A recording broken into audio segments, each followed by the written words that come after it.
ബിസ്മില്ലാഹിർ റഹ്മാനിർ റഹീം. അല്ലാഹുവിനെ നമ്മൾ സ്തുതിക്കണം.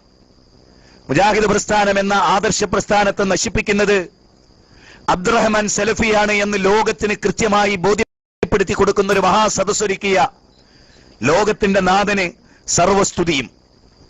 അല്ലാഹുവിന്റെ ദീനിനെ പൊളിച്ചടക്കുന്ന പൂർവികരായ സലഫികൾ കെട്ടിപ്പടുത്ത പ്രസ്ഥാനത്തെ തകർത്ത് തരിപ്പണമാക്കി തന്റെ സ്വാർത്ഥ താല്പര്യങ്ങളെ തനിക്കെതിരെയോ താൻ ഉണ്ടാക്കിയ കെട്ടിപ്പടുത്ത കോക്കസിനെയോ തകർക്കുന്ന പരാമർശം ആര് നടത്തിയാലും അവരെ എവിടെ വെച്ചാണെങ്കിലും ഏത് സ്റ്റേജിലാണെങ്കിലും സന്ദർഭവും സാഹചര്യവും മനസ്സിലാക്കാതെ അവർക്കെതിരെ ആക്രോശിക്കുന്ന ഈ മനുഷ്യനെ പരസ്യമായി മൈക്കിന്റെ മുമ്പിൽ കൊണ്ടുവന്ന് നിർത്തിയ സർവാധിനാഥനായ പടച്ചതമ്പുരാനെ സ്തുതിക്കാൻ നാം ഈ സന്ദർഭം ഒരിക്കലും മറന്നുപോകാതെ. മുജാഹിദ് തറവാട്ടിൽ പിറന്ന വ്യക്തിയാണ് ഞാൻ. മുസ്ലിം മെഡിക്കൽ സൊസൈറ്റിയുടെ ആദ്യകാലത്തെ 10 വനിതാ പ്രസിഡന്റുമാരിൽ 9 പേരും മുജാഹിദായിരുന്നു എന്ന് ഞാൻ പറയാൻ ആഗ്രഹിക്കുന്നു. അപ്പൊ ആ പ്രസ്ഥാനവും ഞങ്ങളുമായിട്ടുള്ള ബന്ധം നിങ്ങൾക്ക്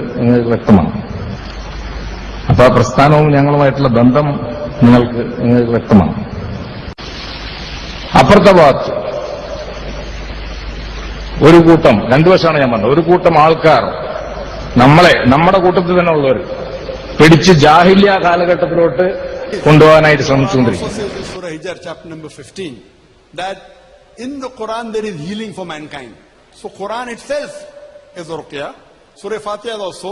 So in this, if anyone is possessed, there are specialists of possession of them. How they are heart specialists, there are brain specialists. So in Islam, there are specialists who are specialized in how the ruqya should be done by a person who is possessed. How to do ruqya is mentioned in the Sahih Hadith.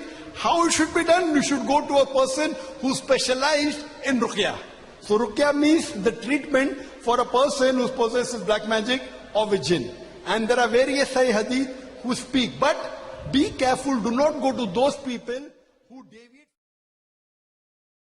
नूर की बरसात का निराला हो गया, आए तो ज़माने में उजाला हो गया, आए तो ज़माने में उजाला हो गया, आए तो ज़माने में उजाला हो गया, आए तो ज़माने. अस्सलामु अलैकुम वरहमतुल्लाहि वबरकातुह. أعوذ بالله من الشيطان الرجيم. بسم الله الرحمن الرحيم. الحمد لله نحمده ونستعينه نؤمن به ونتوكل عليه ونعوذ بالله من شرور أنفسنا ومن سيئات أعمالنا. من يهده الله فلا مضل له ومن يضلله فلا هادي له. ونشهد أن لا إله إلا الله وحده لا شريك له. ونشهد أن محمدا عبده ورسوله أرسله بالهدى ودين الحق ليظهره على الدين كله ولو كره المشركون. بسم الله الرحمن الرحيم. إذا جاء نصر الله والفتح ورأيت الناس يدخلون في دين الله أفواجا فسبح بحمد ربك واستغفره إنه كان توابا. صدق الله مولانا العظيم وصدق وبلغ رسوله النبي الكريم ونحن على ذلك من الشاهدين الشاكرين والحمد لله رب العالمين.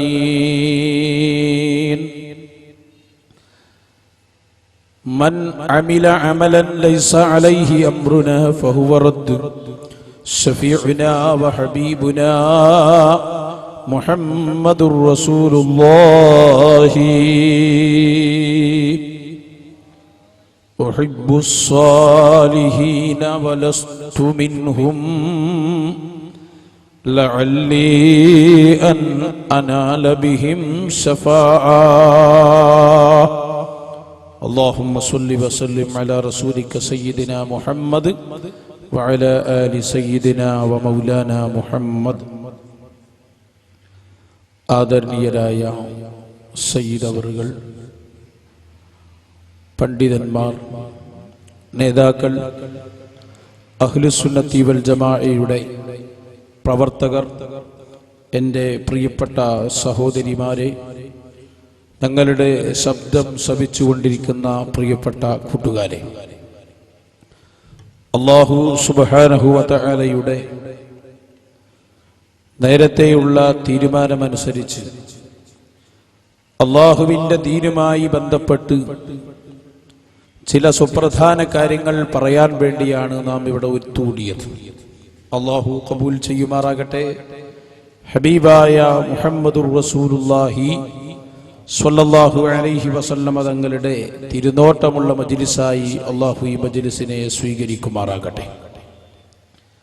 അൽഹംദുലില്ലാഹ്, വളരെ സന്തോഷകരമായ ഒരവസ്ഥയിലാണ് ഇന്ന് നാം ഉള്ളത്.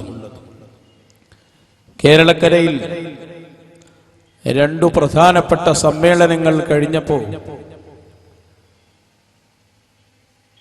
ഏതെല്ലാം നേതാക്കളെയാണ് അനുയായികൾ അംഗീകരിക്കുന്നതെന്നും അച്ചടക്കമുള്ള സമ്മേളനങ്ങൾ ഏതാണെന്നൊക്കെ കേരളം കണ്ടു കഴിഞ്ഞു. അതുകൊണ്ട് തന്നെ ചില പ്രധാനപ്പെട്ട കാര്യങ്ങളാണ് ഇന്ന് നിങ്ങളുടെ ശ്രദ്ധയിലേക്ക് ഞാൻ കൊണ്ടുവരുന്നത്. നേരത്തെ ഉദ്ഘാടന പ്രസംഗത്തിൽ സുഹൃത്ത് ഓർമ്മപ്പെടുത്തിയതുപോലെ ഒരു മറുപടി പ്രസംഗത്തിന് ഇവിടെ ചാൻസ് ഇല്ല. കാരണം നേരത്തെ നമ്മൾ പ്രസംഗിച്ചത് അതിന് മറുപടി എന്ന പേരിൽ വന്നെങ്കിലും യഥാർത്ഥത്തിൽ അവര് തമ്മിലുള്ള ഗ്രൂപ്പ് തർക്കങ്ങളാണ് വീണ്ടും പറഞ്ഞത് എന്ന് നിങ്ങൾക്ക് എല്ലാവർക്കും അറിയാം. അതിൽ ഊന്നിപ്പറഞ്ഞ ഒന്ന് രണ്ട് പോയിന്റുകൾക്ക് ഇൻഷാ അല്ലാഹ് ഞാൻ ഇവിടെ മറുപടി പറയും. ഒരു കാര്യം ഞാൻ ഓർമ്മപ്പെടുത്തുന്നത്, എൻ്റെ പ്രിയപ്പെട്ട സഹോദരങ്ങളെ,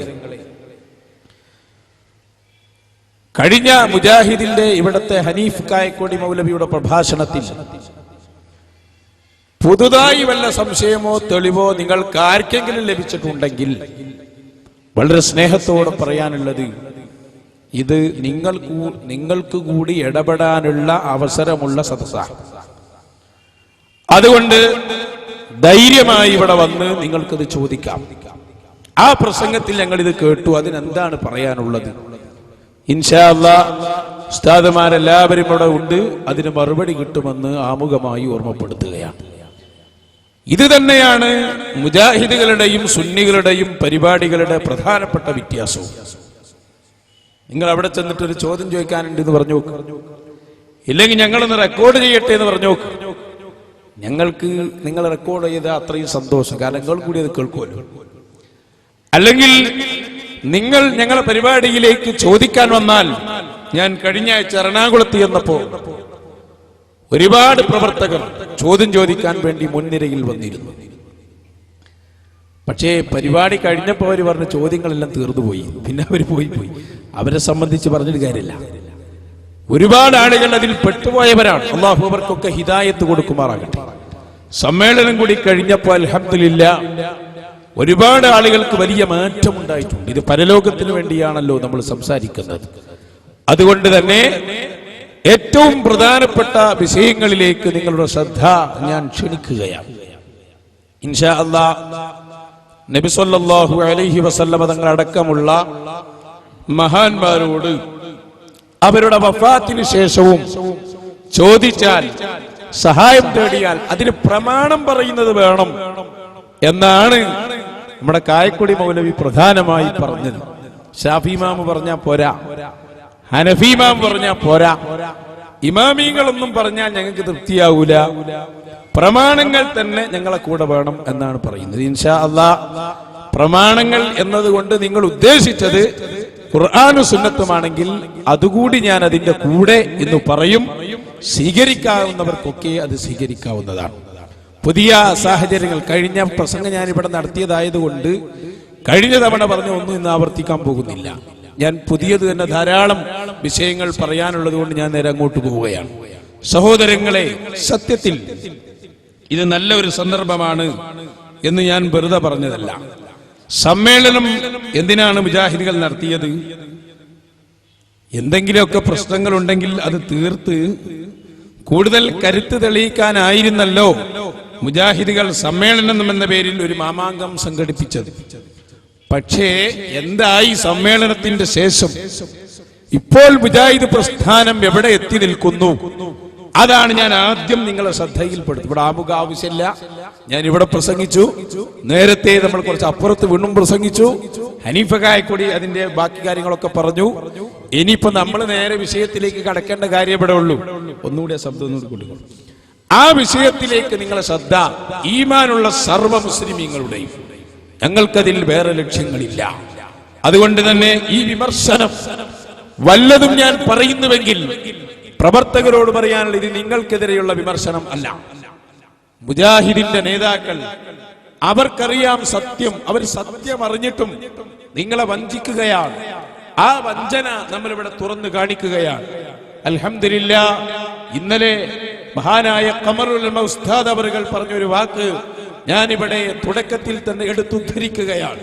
മർക്കസിന്റെ ലക്ഷക്കണക്കിന് ആളുകളെ അഭിസംബോധനം ചെയ്തുകൊണ്ട് മഹാനായ ഖമറുൽ ഉലമയുടെ വാക്കുകൾ, ഞങ്ങളുടെ സംഘടനയും ഞങ്ങളുടെ സ്ഥാപനവും ഞങ്ങളുടെ എഴുത്തുകാരും ഞങ്ങളുടെ പ്രഭാഷകരും ഇവിടെയുള്ള കാലത്തോളം നവോത്ഥാനം എന്ന പേരിൽ ഒരു പുത്തൻവാദികളെയും ഇവിടെ ഒരു വികലാശയങ്ങളും പഠിപ്പിക്കാൻ ഞങ്ങൾ അനുവദിക്കുകയില്ല എന്ന് മഹാനായ എ.പി. ഉസ്താദ് പറഞ്ഞത് ഞാൻ എന്റെ പ്രഭാഷണത്തിന്റെ ആമുഖത്തിൽ ഇവിടെ അടിവരയിടുകയാണ്. കാരണം ചിന്തിക്കാൻ തയ്യാറായാൽ എല്ലാ പ്രശ്നങ്ങളും ശരിയാവും. അതാണ് വേണ്ടത്. നോക്കൂ, നിങ്ങൾ എവിടെ എത്തി മുജാഹിദ്? എവിടെ എത്തി? ഞാൻ വെറുതെ പറയില്ല. മുജാഹിദ് പ്രവർത്തകരെ, നിങ്ങളുടെ വിഷമം ഞങ്ങൾ മനസ്സിലാക്കും. പക്ഷേ ആ വിഷമം പരിഹരിക്കാൻ ഒരു വഴിയേ ഉള്ളൂ. മരണമെത്തുന്നതിന്റെ മുമ്പ് യഥാർത്ഥ ദീനിലേക്ക് നിങ്ങൾ മടങ്ങി വരണം. കായക്കൊടിയും മുജാഹിദ് ബാലുശ്ശേരിയും സക്കരിയ സലാഹിയും അതുപോലെ ജബ്ബാർ മൗലവിയും നിങ്ങളെല്ലാം കൂടിയിട്ടായിരുന്നല്ലോ ഈ അടുത്ത കാലം വരെ നിങ്ങൾ പ്രബോധനം ചെയ്തത്.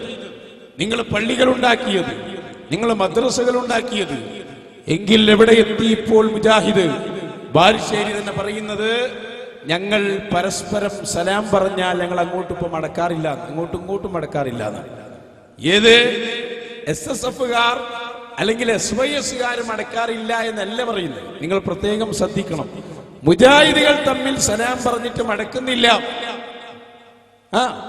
ഏറ്റവും പുതിയ പ്രഭാഷണത്തിൽ മുജാഹിദ് ബാലുശ്ശേരി ആ സങ്കടം പറയുന്നു. അയാൾ പലരോടും സലാം പറഞ്ഞിട്ട് മടക്കാത്ത അനുഭവങ്ങൾ നിങ്ങൾ മനസ്സിലാക്കണം. നമ്മളോടല്ല, മുജാഹിദ് പ്രസ്ഥാനം ഇപ്പോൾ എവിടെ നിൽക്കുന്നു എന്ന് നിങ്ങൾ മനസ്സിലാക്കാൻ വേണ്ടിയാണ് മുജാഹിദ് ബാലുശ്ശേരി എന്ന നേരത്തെ ഹനീഫ് മൗലവിയുടെ സുഹൃത്തും സഹോദരനും ഇപ്പോൾ ഏറ്റവും വലിയ ശത്രുവുമായി മാറിയ മുജാഹിദ് ബാലുശ്ശേരി അവരുടെ ഇപ്പോഴത്തെ അവസ്ഥ വിശദീകരിക്കുന്നു എന്ന് കേട്ടു. എത്ര ആളുകൾ നിങ്ങളുടെ മുഖം കാണണ്ട, ഇങ്ങോട്ട് വരണ്ട, സലാം പറഞ്ഞിട്ട് ഫോണ് കട്ട് ചെയ്യുന്ന, പേര് കേൾക്കുമ്പോ കട്ട് ചെയ്യുന്ന എത്ര പേർ സമസ്തക്കാരിലേക്കാളപ്പുറമായ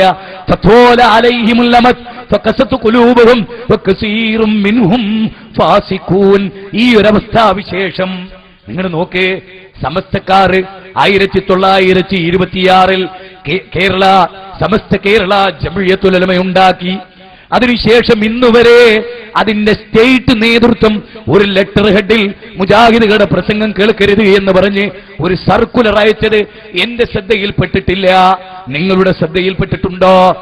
എന്നാൽ ദൗർഭാഗ്യകരമെന്ന് പറയട്ടെ, കേരളത്തിലെ ഒരു ഉൽപ്പതിഷ്ഠ പ്രസ്ഥാനം, മഹോന്നതമായ ഒരു പ്രസ്ഥാനം, ആ പ്രസ്ഥാനം ഒരു ലെറ്റർ ഹെഡില്, അവരുടെ ലെറ്റർ പേഡില് ബഹുമാനനായ ഒരു സെക്രട്ടറിയെ കൊണ്ട് നിങ്ങൾ ഇന്ന വ്യക്തികളുടെ പ്രസംഗത്തിന് സഹകരിക്കരുത് എന്ന് ലെറ്റർ പേഡിൽ സർക്കുലർ അയച്ചിരിക്കുന്നു.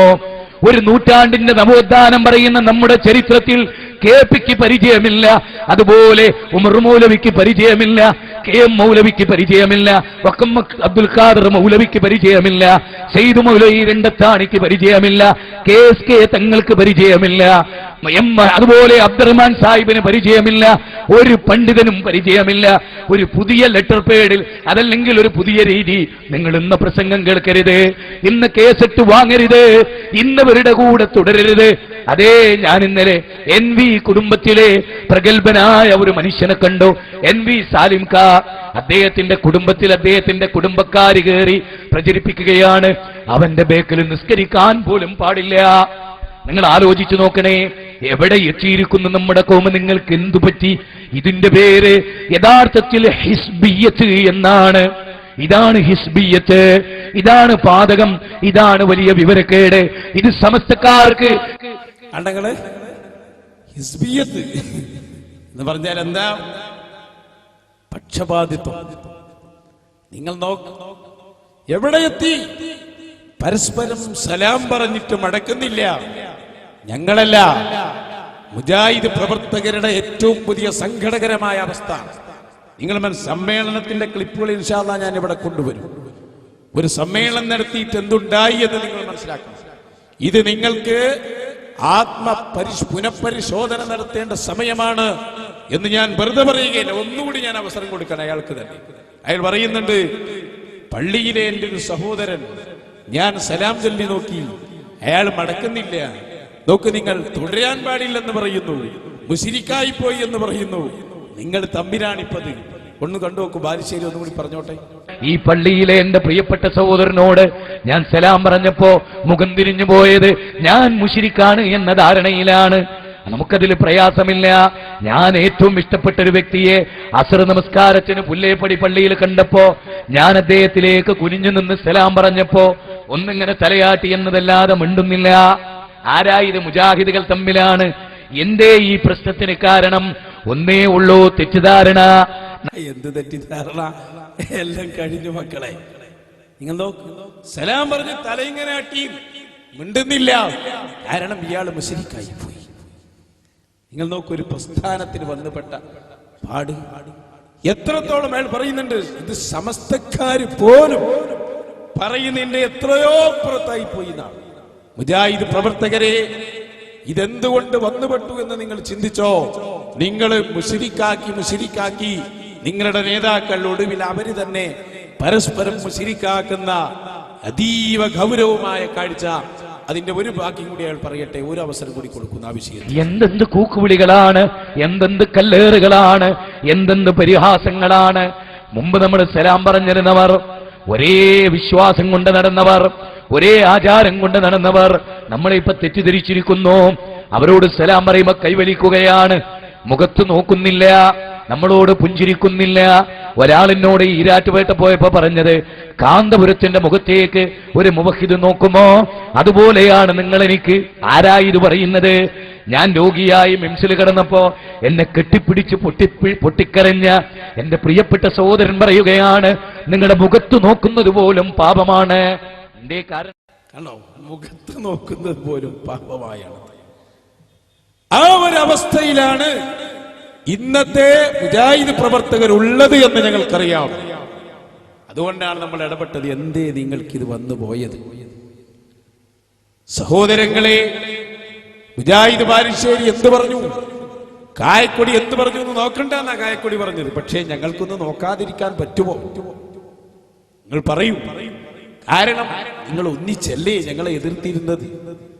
നിങ്ങളുടെ പ്രവർത്തകരെ നിങ്ങൾ വഞ്ചിച്ചിരുന്നത്. ആ വഞ്ചനയുടെ ചുരുളഴിയുമ്പോൾ ഞങ്ങളിത് പറഞ്ഞു കൊടുക്കണ്ടേ? അതാണ് ഞങ്ങൾ ഇവിടെ ചെയ്യുന്ന ഏർപ്പാട്.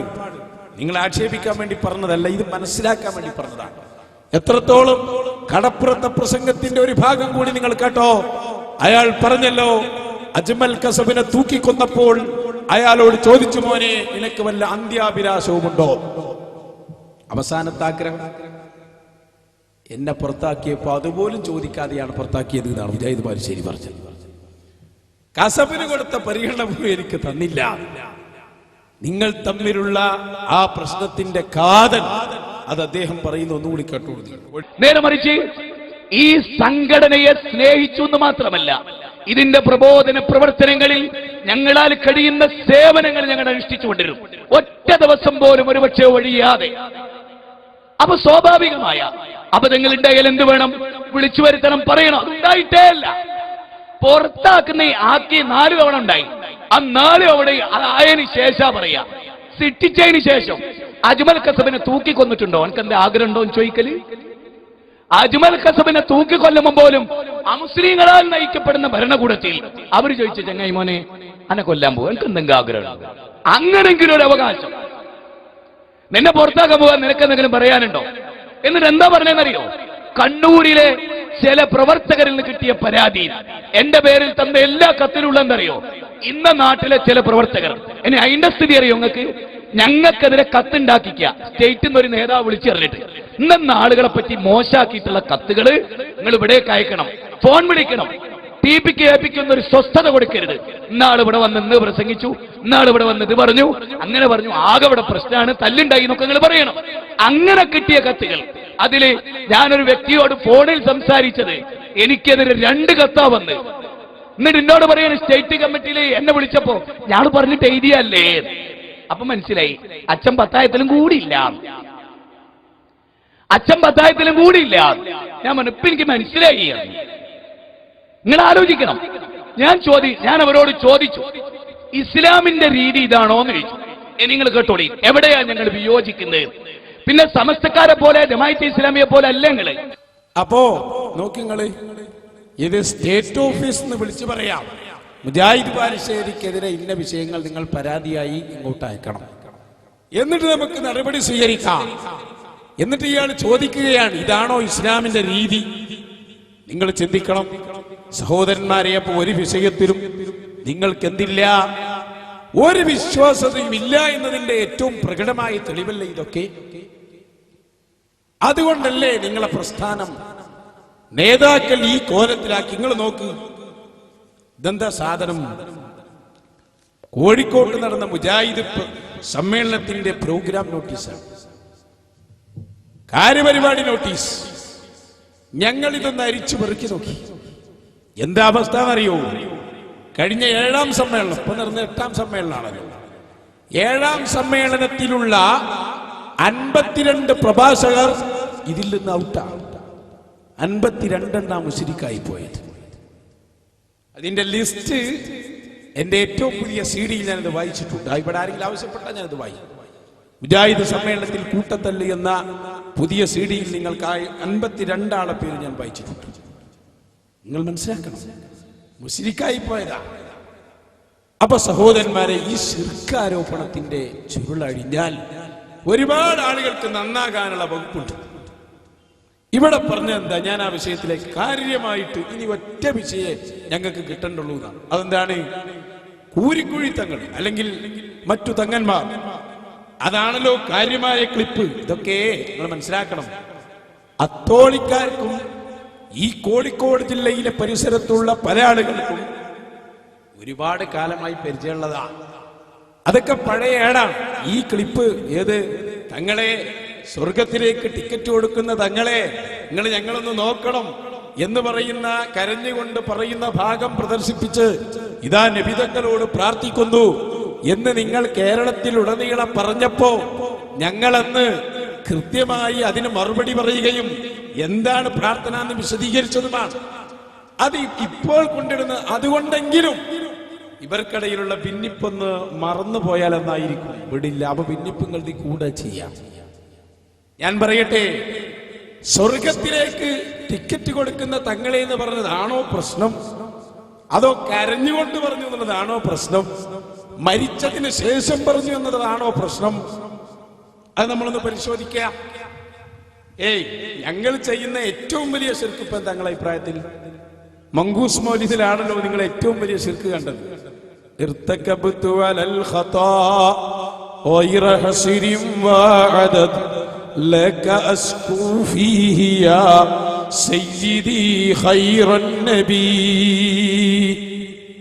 ശരിക്ക് ചിന്തിച്ചോ? ഈമാനുള്ള മുഅ്മിനീങ്ങളെ, നബി സല്ലല്ലാഹു അലൈഹി വസല്ലം തങ്ങളോട് നമ്മൾ പറയുന്നത്, നബിയേ ഞാൻ ഒരുപാട് തെറ്റ് ചെയ്തു പോയി, അങ്ങയോട് ഞങ്ങൾ അന്യായം ബോധിപ്പിക്കുന്നു, അങ്ങ് ഇഷ്ടമുള്ളത് ചെയ്യണം, അങ്ങ് ഞങ്ങൾക്ക് വേണ്ടി ഒന്ന് ശുപാർശ ചെയ്യണം. ഇത് ശിർക്കാന്നല്ലേ നിങ്ങളെ വാദം? സ്വർഗം ചോദിക്കാൻ പാടില്ല എന്നല്ലേ പറഞ്ഞത്? തെളിവിലേക്ക് ഞാൻ വരാം. പക്ഷെ ഒരു കാര്യം ഞങ്ങൾ പറയാം, ബാലുശ്ശേരിയും അനസ് മൗലവിയും അതുപോലെ തന്നെ ഹനീഫ് കായക്കൊടിയും നിങ്ങളെല്ലാം ഒന്നിച്ചിരുന്ന കാലത്ത് നിങ്ങളെല്ലാരും കൂടി ഞങ്ങൾക്കെതിരെ പറഞ്ഞ ആരോപണമായിരുന്നു അത്. അന്ന് ഞങ്ങൾ ഇതിനെ പ്രതിരോധിച്ചിട്ടുണ്ട്. ബാലുശ്ശേരി ഇർത്തകബത്തൊന്ന് പാടാൻ പോവാണ്. അതിന്റെ ലാസ്റ്റ് ഭാഗം നിങ്ങളൊന്ന് ശ്രദ്ധിക്കണം. ലാസ്റ്റ് ഭാഗം അയാൾ ഖുർആനുമായി ബന്ധപ്പെട്ട ഒരു വിഷയം പറയുന്നു. ആ വിഷയം ഇപ്പോൾ അവര് തമ്മിൽ തന്നെ തർക്കിച്ചുകൊണ്ടിരിക്കുന്ന ഒരു വിഷയമാണ്. അത് ഞാൻ പറയും. എന്റെ പ്രധാനപ്പെട്ട പോയിന്റിലേക്ക് നിങ്ങളെ ഞാൻ കൊണ്ടുവരും ഇൻഷാ അല്ലാഹ്. ഈ സദസ്സ് പിരിയുമ്പോഴേക്ക് പ്രിയപ്പെട്ട മുജാഹിദുകളെ, നിങ്ങൾക്കും പറയാൻ കഴിയണം, ഞങ്ങൾ ചെയ്യുന്നത് ശിർക്കല്ല, ശിർക്കല്ലാത്ത ഒരു വസ്തുവിനെ ശിർക്കാക്കി ലോക മുസ്ലിമീങ്ങളെ മുശ്രിക്കാക്കുകയായിരുന്നു ഇക്കാലം അത്രയും ഇവിടെ നടന്നത് എന്ന് നിങ്ങൾ മനസ്സിലാക്കണം. ശരി, ബാലുശ്ശേരി ഒന്ന് പറയട്ടെ. മങ്കൂസിലൂടെ ഇർതഖബത്തുലൂടെ ചെല്ലുന്നത് ഇതാണല്ലോ, ഇർതഖബതു അലൽ ഖതാ ഗൈറ ഹസിരി വഹദത് ലകാഷ്കു ഫീഹി യാ സയ്യിദി ഖൈറൻ നബി. പാപമെന്ന വാഹനമിൽ അറ്റമില്ല ഞാൻ കേറി, അങ്ങയോട് ന്യായം ഞാൻ സയ്യിദി ഖൈറൻ നബി. ഇതിന് ഏത് ഖുർആനിക വചനാ തെളിവ്? അപ്പൊ പറയും വലു അന്നഹും. അങ്ങനെ ഒരു ആയത്ത് തന്നെ ഖുർആനിലില്ല. ഞെട്ടിയോ? വലു അന്നഹും എന്ന് തുടങ്ങുന്ന ആയത്ത് ഖുർആനിലില്ല. ഇല്ല, വലു അന്നഹും എന്ന് തുടങ്ങുന്ന ആയത്ത് ഖുർആനിലില്ല എന്നാണ് ഒരു സ്ഥലത്ത് നിന്ന് സഖാഫി ചോദിച്ചത്. ഞാൻ പറഞ്ഞില്ല, അങ്ങനെ ഒരു ആയത്തില്ല ഖുർആൻ. ഇത് നിങ്ങൾ രണ്ടാളും ഒന്നായ കാലത്ത് നടത്തിയ പ്രസംഗം. ഹനീഫ് കായക്കൊടിക്കറിയാം, അനസ് മൗലവിക്കും അറിയാം, പാവപ്പെട്ട ഞാനും അതുപോലെ സഖാഫി ഉസ്താദ് ഞങ്ങളെല്ലാം ഇത് ക്ലിപ്പിട്ട് പ്രസംഗിച്ചപ്പോ നമ്മൾ ചോദിച്ചു, വലുവെന്ന അന്നഹും എന്ന് തുടങ്ങുന്ന ആയത്ത് ഖുർആനിൽ ഉണ്ടോ ഇല്ലേ? 4 ആയത്തെങ്കിലും ഇല്ലേ ഖുർആനിൽ? ഞാനത് നമ്പർ സഹിതം പറഞ്ഞു. അന്ന് കായക്കൊടി ബാലുശ്ശേരിയെ ന്യായീകരിച്ച് പ്രസംഗിച്ചു. അനസ് മൗലവി സാധനം അന്ന് ന്യായീകരിച്ച് പ്രസംഗിച്ചു. ബാലുശ്ശേരി പറയുന്നത് ശരിയാണെന്ന് പറഞ്ഞു. ശരിക്കട്ടെ, ഇപ്പൊ നിങ്ങൾക്കിടയിൽ ഭിന്നിപ്പുണ്ടായപ്പോൾ ഇയാൾ പറയുന്നത് കണ്ടോ നിങ്ങൾ? മുജാഹിദ് ബാലുശ്ശേരി ഖുർആനിലടക്കം കൃത്രിമം കടത്തിയ ആളാണ്. കാരണം വലു അന്നഹും എന്ന ആയത്ത് ഖുർആനില്ലാതെ അയാൾ പ്രഖ്യാപിച്ചിട്ടുണ്ട്. അതുകൊണ്ട് തന്നെ അത് ശരിയല്ല. കണ്ടോ, പണ്ട് ഞങ്ങൾ പറഞ്ഞത് ശരിയായിരുന്നുവെന്ന് അന്നതിനെ എറണാകുളത്ത് പല സ്ഥലങ്ങളിലും വന്ന് ന്യായീകരിച്ച അനസ് മൗലവി ഇപ്പോൾ പറയുന്നു. ചോദിക്കട്ടെ, ഒരു സംഘടനക്ക് വേണ്ടി അല്ലെങ്കിൽ ഒരു പക്ഷപാതിത്വത്തിന് വേണ്ടി ഒരു കാര്യം ന്യായീകരിച്ചാൽ മഹ്ശറ എന്ന ഒന്ന് വരാനില്ലേ? അതാണ് ഞങ്ങളുടെ ചോദ്യം. സാധുവായ ഞാൻ അവിടെ വരില്ലേ? ഈ പരിപാടിയുടെ സംഘാടകര് വരൂലേ? അനസ് മൗലവി വരില്ലേ? അവിടെ വിശുദ്ധ ഖുർആനിനെ സംബന്ധിച്ച് ഇല്ലാത്ത ആരോപണം പറഞ്ഞപ്പോ ഞങ്ങൾ എന്നതിനെ ചോദ്യം ചെയ്തപ്പോ ഇപ്പോൾ ഗ്രൂപ്പ് മാറിയപ്പോ ഇയാള് തുറന്നു പറഞ്ഞില്ലേ, മുജാഹിദ് ബാലുശ്ശേരി ഖുർആനിൽ വരെ കൃത്രിമം നടത്തിയ ആളാണ്. കേട്ടോളൂ പുതിയ പ്രസംഗം. അത് ഏറ്റവും പ്രധാനപ്പെട്ട ഒന്നായിരുന്നു വിശുദ്ധ ഖുർആനിൽ കൃത്രിമം കാണിച്ചു എന്നുള്ളത്. സഹോദരങ്ങൾ മനസ്സിലാക്കണം, ഈ വ്യക്തി തന്നെ പ്രസംഗിച്ച ഒരു പ്രസംഗം, ആ പ്രസംഗത്തിലെ ഒരു പരാമർശം. അപ്പൊ പറയും വലു അന്നഹും, അങ്ങനെ ഒരു ആയത്തന്നെ ഖുർആനിലില്ല. ഞെട്ടിയോ? വലു അന്നഹും എന്ന് തുടങ്ങുന്ന ആയത്ത് ഖുർആനിലില്ല. ഇല്ല, വലു അന്നഹും എന്ന് തുടങ്ങുന്ന ആയത്ത് ഖുർആനിലില്ല എന്നാണ് ഒരു സ്ഥലത്ത് സഖാഫി ചോദിച്ചത്. ഞാൻ പറഞ്ഞില്ല, അങ്ങനെ ഒരു ആയത്തില്ല ഖുർആൻ. സത്യ വലു അന്നഹും എന്ന് തുടങ്ങുന്ന ഒരു ആയത്തില്ല. കണ്ടോ, 4 ആയത്തുണ്ട് ഖുർആനിൽ. ഒരായത്തല്ല, 4 ആയത്തുണ്ട് അല്ലാഹുവിന്റെ ഖുർആനിൽ. വലു അന്നഹും എന്ന് തുടങ്ങുന്ന ഒരായത്ത് വിശുദ്ധ ഖുർആനിൽ ഇല്ല എന്ന് പരസ്യമായി ഇദ്ദേഹം പ്രസംഗിക്കുകയാണ്. ഇതൊരാൾ എടുത്ത് ക്ലിപ്പാക്കിയിട്ട് കേരളത്തിൽ ഇറങ്ങിയിട്ട് പൊതുജനങ്ങളോട് പറയാ, അല്ല നമ്മുടെ ബാലുശ്ശേരിക്കാരൻ മൗലവി എന്ന് പറയുന്ന ആള് അള്ളാന്റെ പേരിൽ ഇതാ കൃത്രിമം കാണിച്ചിരിക്കുന്നു. കാരണം വലൗ അന്നഹും എന്ന് തുടങ്ങുന്ന ഒരു ആയത്ത് ഖുർആനിൽ ഇല്ല എന്നാണ് അദ്ദേഹം പറയുന്നത്. എന്നാൽ വിശുദ്ധ ഖുർആൻ സൂറത്തുൽ ബഖറ 103-ാമത്തെ ആയത്തിൽ അല്ലാഹ് പറയുന്നു, വലൗ അന്നഹും ആമനൂ വത്തഖൗ ലമസൂബത്തും മിൻ ഇൻദില്ലാഹി ഖൈറുൻ ലൗ കാനൂ യഅലമൂൻ. വിശുദ്ധ ഖുർആനിലെ ആയത്ത് തുടങ്ങിയത് വലൗ അന്നഹും എന്ന് പറഞ്ഞുകൊണ്ടാണ്. വീണ്ടും വിശുദ്ധ ഖുർആൻ പരിശോധിച്ചാൽ സൂറത്ത് മാഇദയിലെ 66-ാമത്തെ ആയത്തിൽ കാണാം, വലൗ അന്നഹും അഖാമുത് തൗറാത വൽ ഇൻജീല വമാ ഉൻസില ഇലൈഹിം മിർ റബ്ബിഹിം തുടങ്ങിയത് വലൗ അന്നഹും എന്ന് പറഞ്ഞുകൊണ്ടാണ്.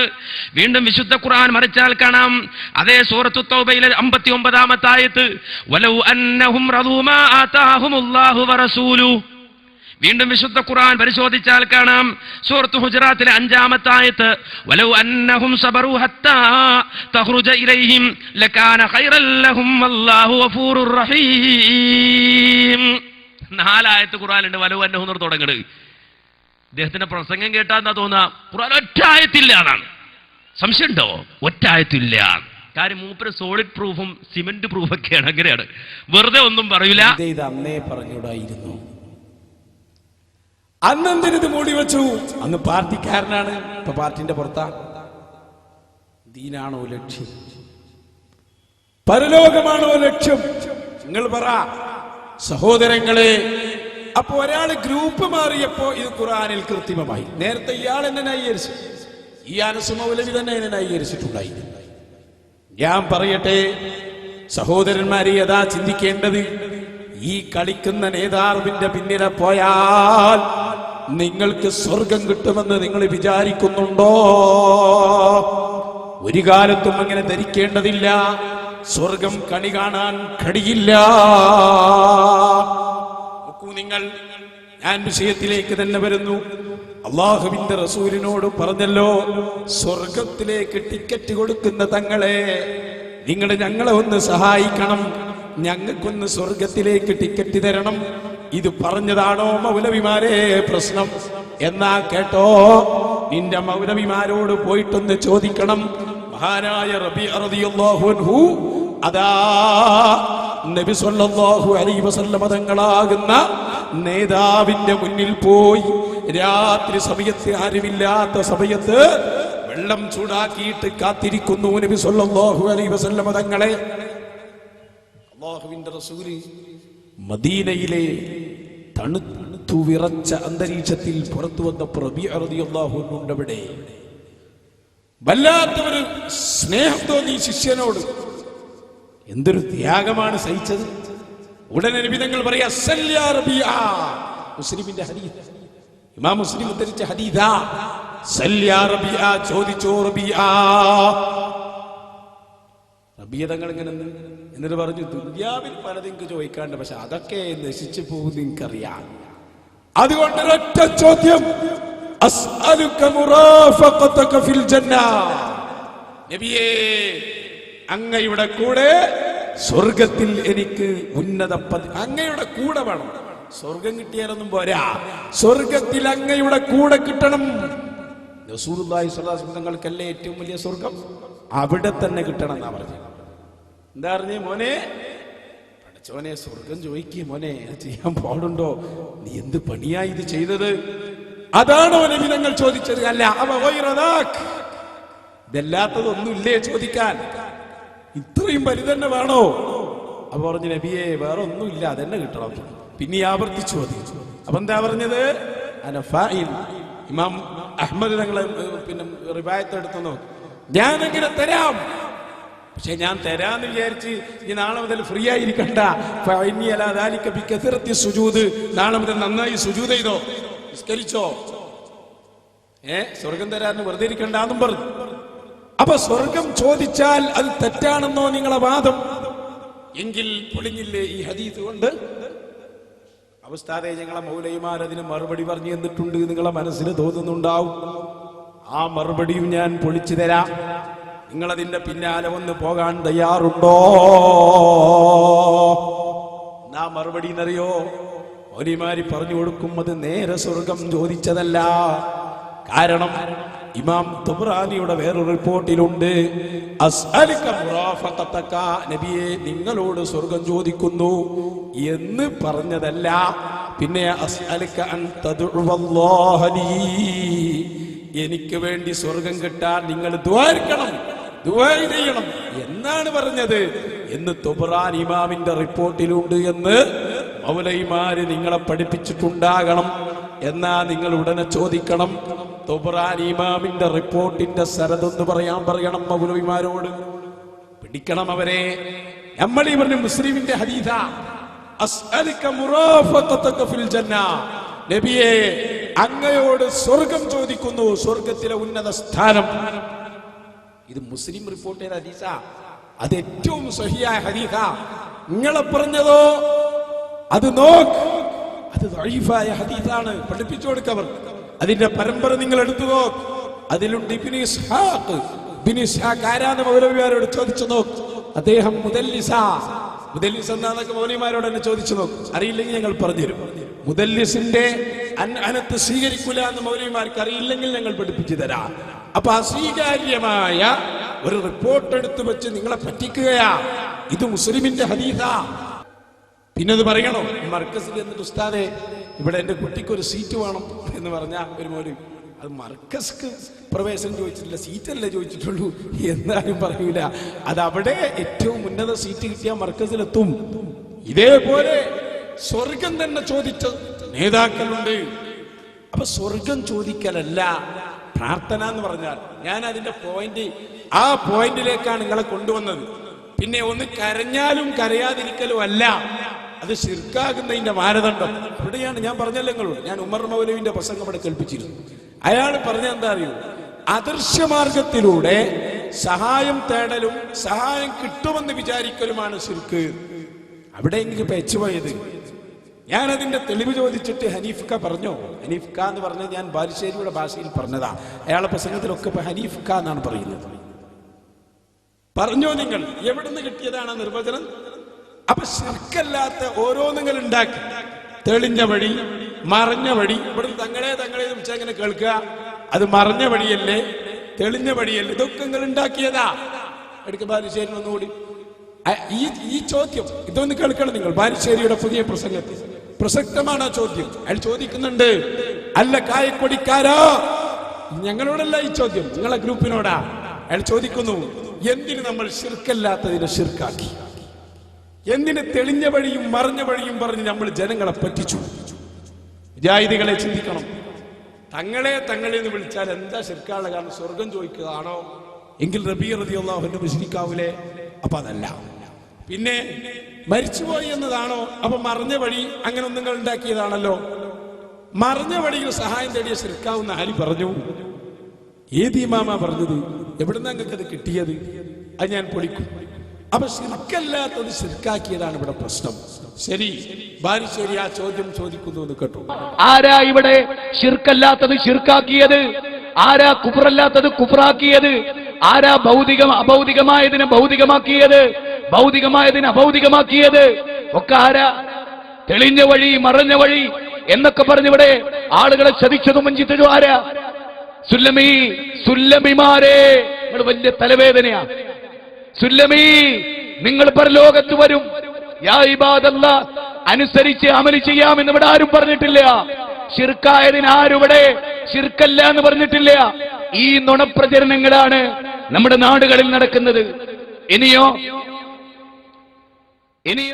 അപ്പോ ആരാണ് സുല്ലമിനെ വിളിക്കുക? സുല്ലമി പറ, ആരാണ് ശിർക്കല്ലാത്തതിനെ ശിർക്കാക്കിയത്? ഇവിടെയാ നിങ്ങൾക്ക് പ്രശ്നം സംഭവിച്ചത്. എന്നിട്ട് ഇയാൾ പറയാ, പ്രവാചകന്മാർ ചെയ്തതുണ്ടോ? ഇമാമിങ്ങൾ ചെയ്തത് പോരാ. റഹിമഹുല്ലാ എന്നൊക്കെ അടിച്ചു കൊടുത്താലും ഇമാമ് ചെയ്തൊന്നും പോരാ, ബാലുശ്ശേരി പറഞ്ഞതും പോരാ. കായക്കൊടി പറഞ്ഞത് പറ്റുമോ? അയാളെന്നെ കൊണ്ടുവന്നാ പിന്നെ അയാൾ എന്നെ തെളിവ് പറഞ്ഞാ പിന്നെ നമുക്ക് ആ വിഷയത്തിലൊന്നും പറയാനില്ല. നിങ്ങൾ ശരിക്ക് കേട്ടോ, യാ ഇബാദല്ലാ എന്ന ഹദീസ് വരുന്നതിന്റെ മുമ്പ് കേരളത്തിൽ ചർച്ച ചെയ്ത ഒരു ഹദീസ് ഉണ്ടായിരുന്നു. അതുകൊണ്ട് ഞാൻ നിങ്ങൾ ശ്രദ്ധയിൽപ്പെടുത്താം. ഇമാമിങ്ങളെ വിട്. എന്റെ ആദ്യത്തെ പോയിന്റ് നിങ്ങൾ മനസ്സിലാക്കി. തങ്ങളെ നബി സല്ലല്ലാഹു അലൈഹി വസല്ലം നിങ്ങളെ കരഞ്ഞു വിളിച്ചാൽ ശിർക്കാന്നല്ലേ നിങ്ങളെ വാദം? കേൾക്കും സഹായിക്കുമെന്ന് വിശ്വസിച്ചുകൊണ്ട് അല്ലേ? എങ്കിൽ ഞാൻ ചോദിക്കട്ടെ സഹോദരങ്ങളെ, ഏതെങ്കിലും ഒരു പ്രവാചകൻ അങ്ങനെ ചെയ്തിട്ടുണ്ടോ? മരിച്ചുപോയ പ്രവാചകനോട് ഏതെങ്കിലും ഒരു പ്രവാചകൻ അങ്ങനെ ചോദിച്ചിട്ടുണ്ടോ? ഇതല്ലേ നിങ്ങളെ ചോദ്യം? ആ ചോദ്യത്തിന് ഞാൻ ഇയാളെ കൊണ്ട് തന്നെ മറുപടി പറയിപ്പിക്കുന്നു. ഈമാനുള്ളവരോടാ ഞാൻ പറയുന്നത്. റസൂലുള്ളാഹിന്റെ ജീവിതകാലത്തിന് ശേഷം വിളിച്ചാലും നബി സല്ലല്ലാഹു അലൈഹി വസല്ലം തങ്ങൾക്കൊന്നും പറ്റിയിട്ടില്ല. ഇത് നമ്മൾ ഉറച്ചു വിശ്വസിക്കുന്നു. അതുകൊണ്ടാണ് തെളിവ് പിടിച്ചോ, ശിർക്ക് മഹാപാപമാണ്. ഇന്ന ശിർക ലദുൽമുൻ നദീം. ശിർക്ക് മഹാപാപമാണ്, ഞങ്ങൾക്കതിൽ തർക്കമില്ല. പക്ഷേ വഫാത്തായ നബിയുടെ സമീപത്ത് എന്ന് അല്ലെങ്കിൽ നബി കേൾക്കുമെന്ന് വിശ്വസിച്ച് നബിയേ തങ്ങളെ എന്ന് കരഞ്ഞു വിളിച്ചത് കൊണ്ട് അത് ശിർക്കാകൂല. കരയലും കരയാതിരിക്കലല്ലോ ശിർക്ക് തൗഹീദിന്റെ ഇടയിലുള്ള മാനദണ്ഡം. പഠിച്ചു വെച്ചോ. ജീവിച്ചിരിക്കുന്ന മാതാമൃതാനന്ദമയി ഉദാഹരണം പറഞ്ഞതാ. ആ അമ്മയോട് ഒരാൾ പറയാണ്, ദൈവമേ എനിക്ക് ചായ വേണം. കരഞ്ഞിട്ടൊന്നുമില്ല, ചിരിച്ചുകൊണ്ടാ പറഞ്ഞത്, ദൈവമേ ചായ വേണം. പറയണം അതിന്റെ ഹുക്കുമ നിങ്ങൾ. ശിർക്കാണോ അത് കുഫ്റാണോ? എന്താണത്? ഞങ്ങൾ പറയുന്നത് ശിർക്കാണ്. ഞങ്ങളെ നോട്ടം എന്താ അറിയോ? കരയുന്നുണ്ടോ ചിരിക്കുന്നുണ്ടോ സ്വർഗാണോ ചോദിച്ചാൽ അതൊന്നുമല്ല. ചോദിക്കുന്നവന്റെ മനസ്സിൽ ചോദിക്കപ്പെടുന്ന വ്യക്തിയെ കുറിച്ച് എന്താ ധാരണ, അതാണ് വിഷയം. അവിടെയാണ് പ്രശ്നം. അമ്മയെ വിളിച്ച് ദൈവമാണെന്ന നിലക്കല്ലേ ശിർക്കാണത്. ആണത് ശിർക്കാണത്. ഞാൻ പറഞ്ഞല്ലോ, ഗുരുവായൂരപ്പൻ അവിടെ പോയി തുലാഭാരം നടത്തി. നിങ്ങൾ ലാത്തനെ വിളിച്ച കഥ പറഞ്ഞില്ലേ? ഞങ്ങളെ നയം ഞങ്ങൾ വ്യക്തമാക്കിയതാണ്. കേട്ടോളൂ. ഗുരുവായൂരിൽ പോയി ഗുരുവായൂരപ്പ എന്ന് വിളിച്ചു. ഗുരുവായൂരപ്പൻ ദൈവമാണെന്ന നിലക്കാണോ വിളിച്ചത്? ശിർക്കാണ്.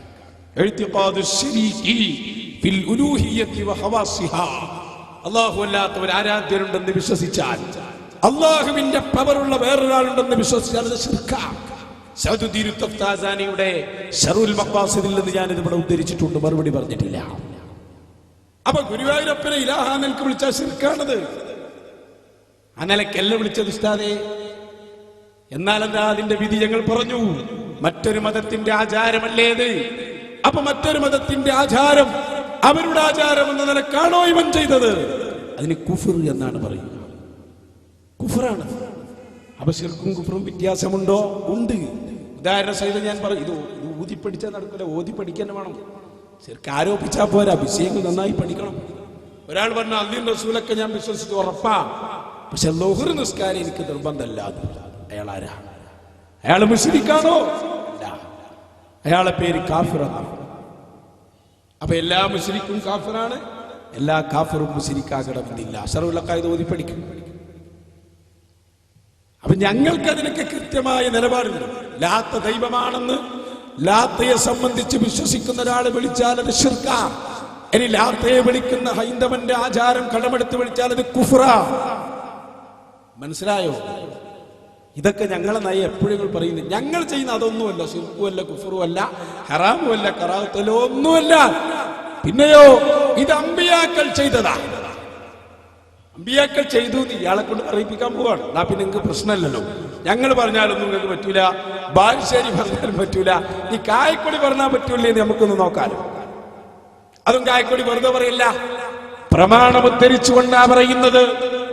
ഏതാ പ്രമാണം? ഒന്ന് ഞാൻ പറയാം, ചോദ്യക്കാർക്കൊക്കെ സ്വാഗതം. ഞാനൊരു തെളിവ് പറയുമ്പോ ഞങ്ങളാര് പറഞ്ഞാലും അത് മുഴുവനും നോക്കിയിട്ടല്ലാതെ ഒരു വാക്ക് പറയുന്ന ചരിത്രം മഹാനായ കാന്തപുരം ഉസ്താദിന്റെ മക്കൾക്കില്ല എന്ന് ഞാൻ ആമുഖമായി പറഞ്ഞിട്ടാ ഞാനത് പറയുന്നത്. വെറുതെ പറയല്ല. നിങ്ങൾ ചോദിക്കും, രാവിലെ വരെ ചോദിച്ചാൽ നിങ്ങൾ രാവിലെ വരെ ഉത്തരം പറയും. ഇൻഷാ അല്ലാഹ്. ഞങ്ങളെ പഠിപ്പിച്ചത് ഖബറുൽ ഉസ്താദാണ്. ആ ബോധം നിങ്ങൾക്ക് വേണം. നിങ്ങൾ നോക്ക്, പ്രവാചകന്മാര് പോലും. അതുകൊണ്ടാണ് ഇനി ഇവിടെ ഒരു നബി വരാനുണ്ട്. ഇനി വരാനുള്ള നബി ആരാ? റൂഹുല്ലാഹി ഈസാ അലൈഹിസ്സലാം വരും. വരും തർക്കണ്ടോ? മുജാഹിദിൽ ചെറിയ വിഭാഗത്തിന് തർക്കണ്ട്. CN അഹമ്മദ് മൗലവി പറഞ്ഞത്, കോഴിക്കോട്ട് ഈസാ നബി വന്ന് പറഞ്ഞാൽ ഞാൻ പോയി നോക്കൂല. നിങ്ങൾ പോയി നോക്കണ്ട, ഞങ്ങൾ പോയി നോക്കും. എല്ലാ മുജാഹിദിനും ആ വിശ്വാസം കേട്ടോ. കുറഞ്ഞ ചില ആളുകൾ. ഈസാ നബി വരുമെന്ന് നബി സല്ലല്ലാഹു അലൈഹി വസല്ലം പറഞ്ഞതാ, ലയൻസിലന്ന ഈസാ ഇബ്നു മറിയമ ഇമാമൻ മുഖ്സിത. നബിയായിട്ടല്ല വരിക. നീ അങ്ങനെ ആരും വിചാരിക്കണം, നബിയായിട്ട് വരൂല. പിന്നെയോ ഇമാമൻ, തുടരപ്പെടുന്ന ആളായിട്ട്. അപ്പൊ ഈസാ നബി ഒരു സംഗതി ചെയ്താൽ നമ്മൾ തുടരപ്പെടുന്ന മാതൃകായോഗ്യരായ ഒരാളായിട്ട് ഈസാ നബി വരും. ബുഖാരി മുസ്ലിം അല്ലേ? വരും. വന്നിട്ട് എന്താ ചെയ്യാ? വരുമ്പോ ഇവിടെ വേറൊരാൾ ഇവിടെ ഉണ്ടാവും. അതാരാ? ദജ്ജാൽ. ദജ്ജാലിനെ കാണുമ്പോ മുജാഹിദീങ്ങളെല്ലാം ഇങ്ങനെ പോയോ, ഏത് മുജാഹിദിൽ നിന്ന് സലാമത്തായവരൊക്കെ രക്ഷപ്പെടും. അല്ലാഹു ഹിദായത്ത് കൊടുക്കുമാറാകട്ടെ. അന്നുണ്ടാവുമല്ലോ ഈ ബാലുശ്ശേരിയെ പോലെ മസ്തിഷ്കത്തിന് എന്തോ പറ്റിപ്പോയ സാധനങ്ങൾ ഉണ്ടാകുമല്ലോ. ദജ്ജാലിനെ കണ്ടാലൊന്ന് ഉറപ്പിക്കും അള്ളയാണ്. കാരണം എന്താ? ദജ്ജാലിന്റെ അടുത്ത് ഇങ്ങനെ ചെന്നു, ദജ്ജാലിന്റെ മാത്രം ഞാൻ അള്ളയാ. എന്താ തെളിവ് മോനെ? കാരണം ഇവന് കാണുമ്പോ തന്നെ അള്ളാഹ്ക്ക് ബന്ധമൊക്കെ ഉണ്ട് എന്നാ വഹാബി പറഞ്ഞേ. കൈയുണ്ട്, കാലുണ്ട്, ഊരുണ്ട്. അപ്പൊ ഏകദേശം അള്ളാഹ് ഈ സാധനത്തിന് ഇതൊക്കെ എല്ലാം ഉണ്ടാവുമല്ലോ. അപ്പൊ അള്ളയാണെന്നുള്ള ഏകദേശം പിന്നെ ഐഡന്റിറ്റി ഒക്കെ ഓക്കെ. പിന്നെ ചോദിച്ചു, അള്ളാഹ് എന്നതിന് എന്താണ് തെളിവ്? അപ്പൊ പറഞ്ഞു, ഞാൻ നിനക്കെന്താ വേണ്ടത്? നിന്റെ മുമ്പ് മരിച്ചുപോയ ആളെ പേര് പറ. എത്ര കൊല്ലാനും അവന്റെ വല്ലിപ്പാന്റെ വല്ലിപ്പ മരിച്ചു പോയിട്ടുണ്ട്, അയാളെ ജീവിപ്പിക്കണം. ദജ്ജാലിനോടെ ഖബർ കാണിച്ചോണ്ടോ, ദജ്ജാൽ വരും, അതാണ് ഖബർ. ദജ്ജാൽ അവിടെ നിൽക്കും എന്ന് പറയും, അയാളെ എഴുന്നേറ്റ് നിൽക്കും. ഖബറില്ലാതെ എഴുന്നേറ്റ് നിൽക്കും. ഒരു തേങ്ങ കൊണ്ടുവരും, ആ തേങ്ങ ഇടും, അതെന്നെ തെങ്ങായി. അതിന് തേങ്ങ പറിച്ചം കൊടുക്കും. ഇങ്ങ മഴ വേണോ? മഴ വർഷിക്കട്ടെ, മഴ പെയ്യും. അപ്പൊ ഈ പഠിച്ചവനെ ഇത് അല്ലാതെ ഉറപ്പിക്കും സകല മുജാഹിദും. കാരണം എന്താ? മരിച്ചവരെ ജീവിപ്പിക്കാൻ അല്ലാഹ്ക്കേ കഴിയൂന്ന വാദം. ഞങ്ങൾ എന്നേ പറഞ്ഞു അള്ളാഹുവിനെ കഴിയൂ, പക്ഷെ അള്ളാഹ് കഴിവ് കൊടുത്താൽ അവരും ചെയ്യും. ഞങ്ങൾക്ക് പ്രശ്നമൊന്നുമില്ല. ഞങ്ങൾ ദജ്ജാൽ വന്നാൽ എന്താ ചെയ്യാറിയോ? ദജ്ജാലിനോടൊരു വാദപ്രതിവാദം ചെയ്യും. എന്നിട്ട് കോഴിക്കോട്ട് മുതലക്കുളത്ത് വാദപ്രതിവാദത്തിന് ഞങ്ങൾ മുഹിയദ്ദീൻമാരിയുമായിട്ട് ദജ്ജാലിന്റെ സമീപത്തില്ല. ഞങ്ങൾ ഇങ്ങനെ തന്നെയാ. ദജ്ജാലിനോട് എന്താ എന്നെ കണ്ടാൽ തന്നെ മനസ്സിലായി റബ്ബല്ല, ഈ പറഞ്ഞൊന്നും റബ്ബിനുണ്ടാവില്ല. പിന്നെ എന്റെ തെളിവെന്താ? മരിച്ചവരെ ജീവിപ്പിക്കുന്നുള്ളതാണോ തെളിവ്? അതുകൊണ്ട് റബ്ബാവൂല പോലെ ഞങ്ങൾ പാടാൻ തുടങ്ങും. ചത്താചകത്തിന് ജീവൻ ഇടിച്ചോവർ ചാകും കിലേശത്തെ നന്നാക്കി വിട്ടോവർ. ഞങ്ങളെ ശൈഖ് ജീലാനി റളിയല്ലാഹു അൻഹു എത്ര മരിച്ചവർക്ക് ജീവൻ കൊടുത്തു? റബ്ബാണോ? അല്ല, അത് അല്ലാഹ് കൊടുത്ത കഴിവാ. അതേപോലെ അനക്കുന്നൊന്നും അല്ലാതെ എന്താ? അതുകൊണ്ട് റബ്ബാവും.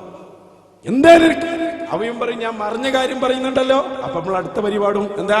കുഫിയകത്തുള്ള വസ്തുവിനെ പോലെ ഞാൻ നിങ്ങളെ കൽഭാഗം എന്നോവ. അതുകൊണ്ട് റബ്ബാവരോടോ അതൊക്കെ പണ്ട് ചെയ്തു പോയതാ. പിന്നെ ഞാനിതാ ഈ സീസണിൽ കിട്ടാത്ത പഴങ്ങൾ ഞാൻ തരും. അപ്പൊ നമ്മൾ അടുത്ത വരി, കരിഞ്ഞാമരത്തുമ്മൽ കഴനീറച്ചോവർ കനിയില്ല കാലം കനിയെ കൊടുത്തോവർ. ലാസ്റ്റ് ദജ്ജാൽ പൂട്ടിപ്പോണ്ടിരും. കാരണം ഒക്കെ മുഹിയദ്ദീൻമാരെ തെളിവാണ്. നിങ്ങൾ എന്താ ചെയ്യാ? നിങ്ങൾ ഇതൊക്കെ ശിർക്കാന്ന് പറഞ്ഞിരിക്കല്ലേ? അല്ലാഹ് കഴിവെടുത്ത ചെയ്യും. അതാണ് ഞങ്ങളെ വിശ്വാസം. അപ്പൊ അന്ന് ദജ്ജാലും അപ്പോഴാണ് ഞങ്ങളെ വലിയ നേതാവ് വരിക, മഹാനായ റൂഹുല്ലാഹി ഈസാ അലൈഹിസ്സലാം. ഈസാ നബി വരുമ്പോ ദജ്ജാലിന്റെ കഥ കഴിഞ്ഞു. പിന്നെ ഇങ്ങനെ നോക്കുമ്പോ ചെറിയ ദജ്ജാലുകൾ ബാക്കി വീണ്ടും. അപ്പൊ തീരുമാനിച്ച് അവരെ കഥയും കൂടി കഴിച്ചിട്ട് ബാക്കി കാര്യം എല്ലിനും കൂടി കൊല്ലാൻ പ്രയാസ. അപ്പൊ ആശയത്തെ കൊല്ലാൻ വേണ്ടി നേരെ ഒറ്റ പോക്ക. എങ്ങോട്ടാ ഈസാ നബി പോവുക? നിങ്ങൾ മറുപടി പറയണം. അള്ളാഹുവിന്റെ റസൂലിന്റെ റൗദയിലേക്ക് പോകും. മുഹമ്മദുർ റസൂലുള്ളാഹി സ്വല്ലല്ലാഹു അലൈഹി വസല്ലം. അപ്പൊ തന്നെ വഹാബികളൊക്കെ നോക്കി, നല്ലവരൊക്കെ ഹിദായത്തായി ഉണ്ടാവും, അല്ലാത്തവർക്ക് നോക്കും പഠിച്ചോൻ ഇത് എങ്ങോട്ടാ പോക്ക്, ഇതെന്താ വന്ന് സാധനം കാന്തപുരത്തിന്റെ ആളെ. കാരണം പോക്കന്റെ റൗദയിലേക്കാ. മസ്ജിദുൽ ഖിബ്ലത്തൈനിന്റെ ഇമാം എന്ന മർക്കസ് സമ്മേളനത്തിൽ പറഞ്ഞില്ലേ, സഹോദരന്മാരെ നിങ്ങൾ ചിന്തിക്കണം, മസ്ജിദുൻ നബവിയുടെ മുഅദ്ദിൻ, നിങ്ങൾ അറിയണം സഹോദരന്മാരെ, മദീനയിലേക്ക്. അപ്പൊ വഹാബികൾ ആരോ പറയുന്നത് പ്രശ്നമാക്കണ്ട, അത് സംഭവം ഈസാ നബി അവിടെ ഒന്ന് കാണാൻ പോയതായിരിക്കും, ആ ഒരു വിഷയാക്കണ്ട. വഹാബി പ്രസ്ഥാനം എന്തായാലും അന്നുണ്ടാവില്ല. ഈ സാധനം ഉള്ള സാധനങ്ങൾ പറയും. ഈസാ നബി അതാ റൗദയുടെ സമീപത്ത് വന്ന് നിൽക്കുന്നു. വിളിയോട് വിളിയാണ്, യാ റസൂലല്ലാഹ്, യാ ഹബീബല്ലാഹ്, യാ മുഹമ്മദു. ആരെയാ വിളിക്കുന്നത്? നൂറ്റാണ്ടുകൾക്ക് മുമ്പ് മരിച്ചുപോയ മുഹമ്മദ് നബി സല്ലല്ലാഹു അലൈഹി വസല്ലം തങ്ങളെ എന്റെ ഖബറിന്റെ സമീപത്ത് വന്ന് ഈസാ നബി വിളിക്കുമെന്ന് 14 നൂറ്റാണ്ട് മുമ്പ് ത്വാഹ റസൂലുള്ളാഹി സ്വല്ലല്ലാഹു അലൈഹി വസല്ലം. ثم لئن قام على قبره فقال يا محمد لأجيبنه. അങ്ങനെ വിളിച്ചാൽ അത് ശിർക്കാകുമെന്നല്ല നബി സല്ലല്ലാഹു അലൈഹി വസല്ലം പറഞ്ഞത്. പിന്നെയോ ലഉജീബന്നഹു, ഈസാ നബിക്ക് ഞാനെന്ന് മറുപടി കൊടുക്കുമെന്ന് 14 നൂറ്റാണ്ട് മുമ്പ് മുഹമ്മദുർ റസൂലുള്ളാഹി. ഒരുപാട് ആളുകൾ സുന്നിയായ ഹദീസായി വെറുതെ പറയില്ല. ഈസാ അപ്പൊ ഒരു മൗലവി പറഞ്ഞു, ഉസ്താദേ അത് ഈസാ നബിന്റെ പ്രത്യേകതയാകും. മോനെ ശിർക്ക് പ്രത്യേകത ഉണ്ടോ? അങ്ങനെ ഉണ്ടോ? ശിർക്കിന് പ്രത്യേകത ഉണ്ടാവില്ല. കാരണം എന്താ? ലൈന ശിറക്ത. ഈ ആയത്ത് ഞങ്ങൾ അങ്ങോട്ട് ഓതിത്തരാം.